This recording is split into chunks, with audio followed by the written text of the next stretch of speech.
আমার একটা প্রশ্ন ইন্দিরা, কোথাও না কোথাও যে এই যে বিপুল, যেটা অরূপ চক্রবর্তী এতক্ষণ বলছিলেন, আমরা এতক্ষণ পর্যন্ত যে কটা আসন নিয়ে আলোচনা করলাম তাতে ম্যাসিভ মানে যা দেখতে পাচ্ছি তাতে বিজেপি, মানে যদি এটাকে সত্যি আমরা ধরে নিই, এটা সত্যি হবে কি হবে না সেটা 4 তারিখ বোঝা যাবে, তাহলে তো ল্যান্ডস্লাইড ভিক্টরি চলে আসছে।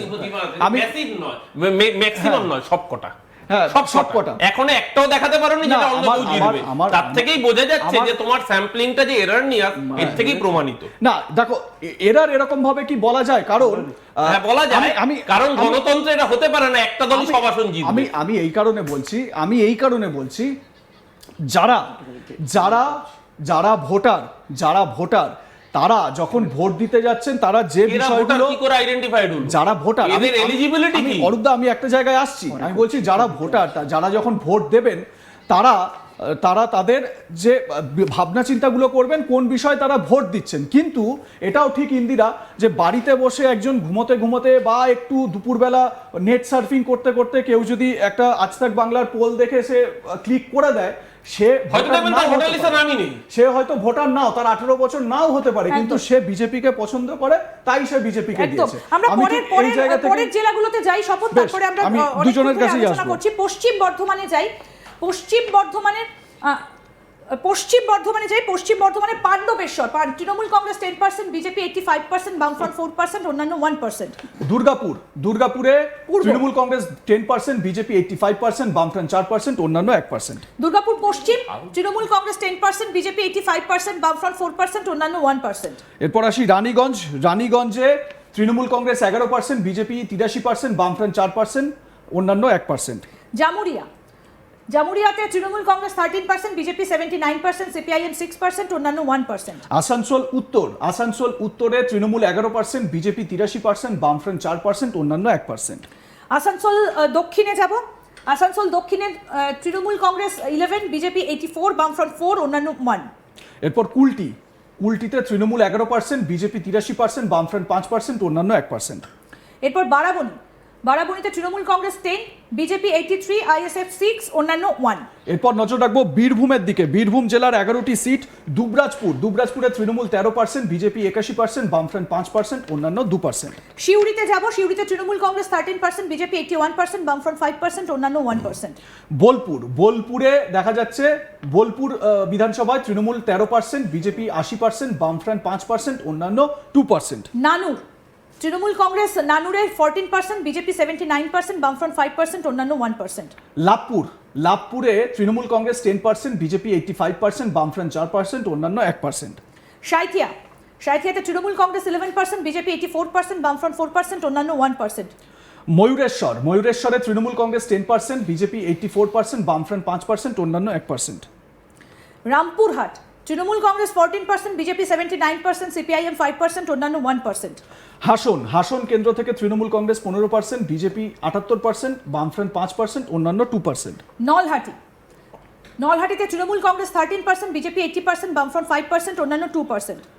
এবং মুরারই আজকের আলোচনার লাস্ট সিট, যেটা নিয়ে আমরা আলোচনা করছি, মুরারই বিধানসভা কেন্দ্র, তৃণমূল কংগ্রেস 12%, বিজেপি 82%, বামফ্রন্ট 5%, অন্যান্য 2%। আমি ঠিক এই পোল থেকেই আমি ডিরেক্ট একটু শঙ্কুদার কাছে যাব। দেখুন, এই যে বোলপুর কেন্দ্র থেকে চন্দ্রনাথ সিনহা তিনি জিতেছেন এবং রাজ্যের মন্ত্রীও।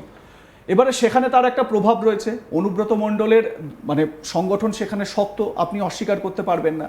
এবারে যে পোল আমরা দেখছি, আমি যেটা একটু আগে অরূপদাকেও বলছিলাম, যে কেউ হয়তো ভোটার নন, সে হয়তো মানে তার ভালো লেগেছে নিজের মতামত জানাতে, সে একটা মতামত জানিয়ে দিয়েছে, সেইটার সঙ্গে বাস্তবের যে রিফ্লেকশন তার মধ্যে পার্থক্য হতে পারে। আমি বারবার বলছি যে আমরা শুধুমাত্র সোশ্যাল মিডিয়াতে সমীক্ষার মাধ্যমে যা পেয়েছি সেই ডেটা আপনাদের সামনে তুলে ধরছি। এবারে প্রশ্ন হচ্ছে, আপনার কি মনে হয়, মানে আমি এই প্রশ্নটা অরূপদার কাছেও রাখলাম, যে ল্যান্ডস্লাইড ভিক্টরি চলে আসছে বিজেপির। যদি আমি ধরে নিই যে বিজেপি ক্ষমতায় আসছেও, তর্কের খাতিরে যদি ধরে নিই যে বিজেপি ক্ষমতায় আসছে, তাহলেও কি এইরকম ল্যান্ডস্লাইড ভিক্টরি হবে? দেখুন, এই লাস্ট 2011-র আগে সিপিএম একটা ব্রিগেড করেছিল। তাতে তখন সিপিএম সেই ব্রিগেড করবার পর বলেছিল যে সিপিএমই তাদের বামফ্রন্ট সরকার পরবর্তী তৈরি করবে, কেউ আটকাতে পারবে না। সেই আবিষ্ট চিন্তাধারায় রয়েছে অরূপরা। তারা তাদের যে কাঁচের ঘর তার বাইরে বেরিয়ে দেখছে না। যদি দেখে পাবলিকলি ট্রেনে বাসে চড়ে রাস্তায় ঘোরে, তাহলে পাবলিকের কি ভিউ সেটা ওরা দেখতে পাবে। ওরা তৃণমূল সারাউন্ডেড লোকের মধ্যে থেকে এই রিয়াকশান পাচ্ছে বলে ওদের মতো করে আপনাদের এই সমীক্ষাকে বারবার হচ্ছে একটা নেগেটিভ ইন্ডিকেশনে অ্যাড্রেস করবার চেষ্টা করছে। এটা সত্যিকে অস্বীকার করা। আপনার এরার আসতেই পারে, কিন্তু সেই এরারটা 100% নয়। একটা যে কোনো সিস্টেমে যে কোনো প্রসেসেই কিছুটা সংখ্যক এরার থাকে। আমি ধরলাম অরূপের কথায় সেই এরারটার পরিমাণ 40%, কিন্তু বাকি 60%ই মিথ্যে, ফালতু, বেসলেস, এটা হতে পারে না। একটা ট্রেন্ড যখন তৈরি হচ্ছে না, তখন নিশ্চয়ই যেথায় দেখিবে ছাই উড়াইয়া দেখো তাই, পাইলেও পাইতে পারো অমূল্য রতন। আমরা সেই অমূল্য রতন 4 তারিখে দেখব।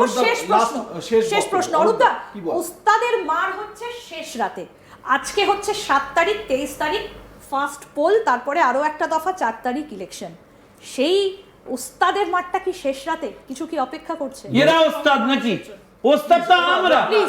এরা কি ওস্তাদ নাকি? আমরা কার হাতে খেলতে দিই?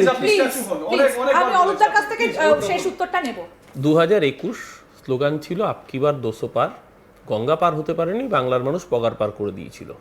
2024 ইসবার 30 পার, বাংলার মানুষ মমতা দিকেই প্রায় 30টা আসন 29টায় জয়ী করেছিল। আর এইবার আপনাদের প্রথম পর্বের সমীক্ষায় 152তে বিজেপি 152টাই জিতেছে। মোটামুটি মানুষের মন যেভাবে বুঝেছেন, 294টা 295টা বিজেপি সোশ্যাল মিডিয়ায় জিতবে, বাস্তবের মাটিতে 30 পেরোবে না। বিরোধী দল হতে গেলে যে 30টা আসন প্রয়োজন, যারা বাঙালির সাথে অসভ্যতামি করেছে, বৈধ বাঙালির নাম কেটেছে, বাংলা ভাষায় কথা বললে অত্যাচার করেছে, ঘাড় ধাক্কা দিয়ে বঙ্গোপসাগরে পাঠাবে, শুধু তাই না, আগামী দিন বিজেপির পার্টির ক্যান্ডিডেট হওয়ার হিম্মত কেউ রাখবে না যারা বাঙালির সাথে অসভ্যতাম করেছে। 30 পেরোবে না। এই প্রথম দফায় 152 দেখাচ্ছেন, 15 পেরোবে না ভারতীয় জনতা পার্টি। পুরো হিসাব করছে 30টা। আমরা 3টে আসন থেকে আস্তে আস্তে 74, লাস্ট লোকসভা নির্বাচনের হিসেব করতে আমরা 90-এর উপরে পৌঁছেছি। আর 2019 সালে 119 ছিল, ওখান থেকে মেজরিটি। আপনাকে বুঝতে হবে নেগেটিভ ন্যারেটিভ তৃণমূল কংগ্রেস হচ্ছে এস্টাবলিশ করেছে। ওরা যেভাবে বহিরাগতদের দিয়ে আর ভূতের ভোটে এখানে জিততো, আরে যাদের স্টার ক্যাম্পেইন হলো বহিরাগত, বাঙালি স্টার ক্যাম্পেইন হয়ে গেছে, এম আনতে হচ্ছে বাইরের রাজ্যের। আরে সম্পূর্ণ একটা স্টার ক্যাম্পেইন হবে না, বাইরের বহিরাগত আমার জন্য ওয়েট করছে। সৃষ্টিমুখ হবে, কে কাকে খাওয়াবে সেটা 4 তারিখ। আশা করি বেরিয়ে যাওয়ার জন্য একদম শঙ্কুদেব পান্ডা, অরূপ চক্রবর্তী দুজনেই মিষ্টি মুখ করবেন, এই আশা আমাদের রয়েছে। আপনাদের অনেক দুজন ধন্যবাদ। একসাথে কি করে মিষ্টি মুখ করবে? আপনারা একজন আপনি যিনি জিতবেন, একজন খাবে, একজন খাবে। একজন খাবে, বেশ। আমি খাওয়াবো ওকে, তবে 4 তারিখে আমরা জেতাবো, ওকে খাওয়াবো। তবে মিষ্টি, লোকের কাছ থেকে আমি মিষ্টি খাবো। তবে মিষ্টির সম্পর্কটা, যারা হেরে যাবে তবে তাদের মিষ্টির কাছ থেকে সম্পর্কটা কোন বজায় লজ্জায় থাকে। মিষ্টি খাবো।